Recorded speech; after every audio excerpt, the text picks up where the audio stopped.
بن عبداللہ رضی اللہ تعالیٰ عنہ فرماتے ہیں قال عرض کی قلت یا رسول اللہ صلی اللہ تعالیٰ علیہ وسلم بی ابی انت و امی، یا رسول اللہ میرے ماں باپ آپ پر قربان ہیں۔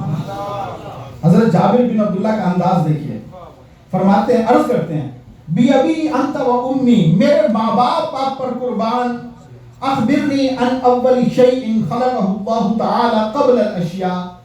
حضرت جابر بن عبداللہ کہتے ہیں یا رسول اللہ میرے ماں باپ آپ پر قربان جائیں، مجھے بتا تو دیں کہ اللہ نے اپنی مخلوق میں سب سے پہلے کس کو پیدا کیا؟ اعلیٰ حضرت امام احمد رضا خان فاضل بریلوی نے اس حدیث کو فتاوی رضویہ میں نقل کیا، فرماتے ہیں قالا، میرے پیارے آقا مدینے والے مصطفیٰ صلی اللہ تعالیٰ علیہ وسلم نے ارشاد فرمایا یا جابر، اے جابر، ان اللہ تعالیٰ قد خلق قبل الاشیاء نور النبی کا، اے جابر اللہ نے سب سے پہلے تیرے نبی کے نور کو پیدا کیا۔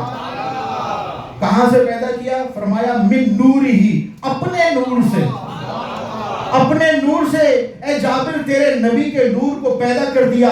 فجعل ذلك النور يدور بالقدرة حيث شاء، اور فرماتے ہیں اس کے بعد یہ نور ایک لمبے عرصے تک یہ اللہ تبارک و تعالیٰ کی بارگاہ میں طواف کرتا رہا۔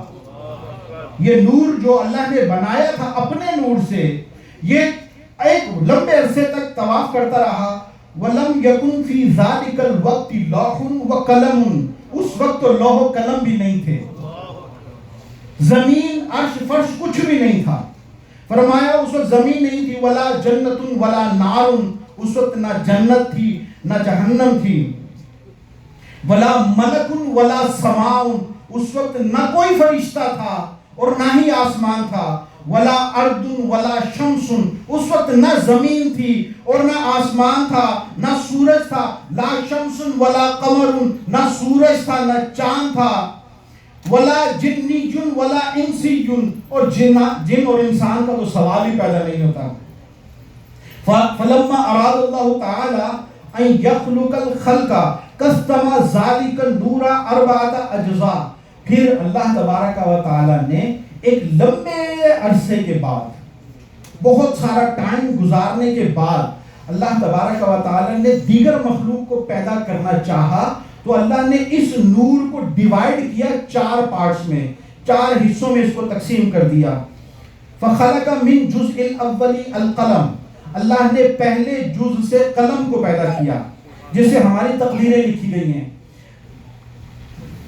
ومن الثانی اللوحہ، اور جو دوسرا حصہ تھا اس سے لوح محفوظ کو بنایا اللہ نے۔ وَمِنَ الثَّالِثِ الْعَرْشَ، اور تیسری جو قسم تھی اس سے اللہ تعالیٰ نے عرش کو بنایا۔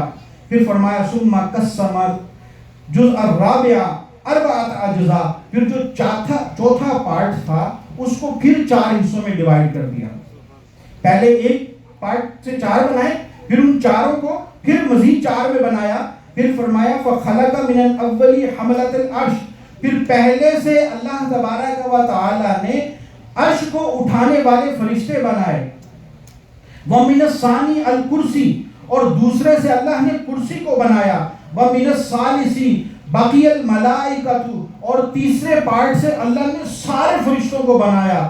ثُمَّ قَسَّمَ الْجُزْءَ الرَّابِعَ أَرْبَعَةَ أَجْزَاء، پھر جو چوتھا حصہ بچا تھا اس کو پھر 4 میں تقسیم کر دیا۔ وَخَلَقَ مِنَ الْأَوَّلِ السَّمَاوَاتِ، پہلے سے اللہ نے آسمانوں کو بنا دیا، دوسرے سے اللہ نے زمینوں کو بنا دیا، تیسرے سے جنت کو بنا دیا اور جہنم کو بنا دیا۔ اور یہ ایک لمبی حدیث ہے، اس کے بعد اور تفصیل ہے، تو بات ہمارا مقصد یہاں پورا ہوتا ہے کہ اللہ تبارک و تعالی نے سب سے پہلے اپنے نبی کے نور کو پیدا کیا، کیونکہ آدم تو تھے نہیں تو ہم کہیں گے آدمی، تو وہ تو نور تھے، تو حضور علیہ السلام اس وقت نور تھے۔ اب یاد رکھیے یہ ہمارا عقیدہ ہے، حضور علیہ السلام کا نور ہونا ظنی ہے۔ اگر کوئی حضور کے نور ہونے کا انکار کرے گا تو اسے کافر نہیں کہیں گے، لیکن حضور کی بشریت کا ذکر اللہ نے قرآن میں ارشاد کر دیا، قل انما انا بشر مثلکم، اے محبوب آپ فرما دو کہ میں تمہاری طرح بشر ہوں۔ تو اب حضور بشر بھی ہیں اور نور بھی ہیں. تو اگر کوئی کہے کہ میں نور نہیں مانتا تو اس کا نصیب ہے, ہم اسے کافر نہیں کہیں گے. لیکن اگر کوئی یہ کہے کہ حضور بشر نہیں ہے تو وہ کافر ہو جائے گا.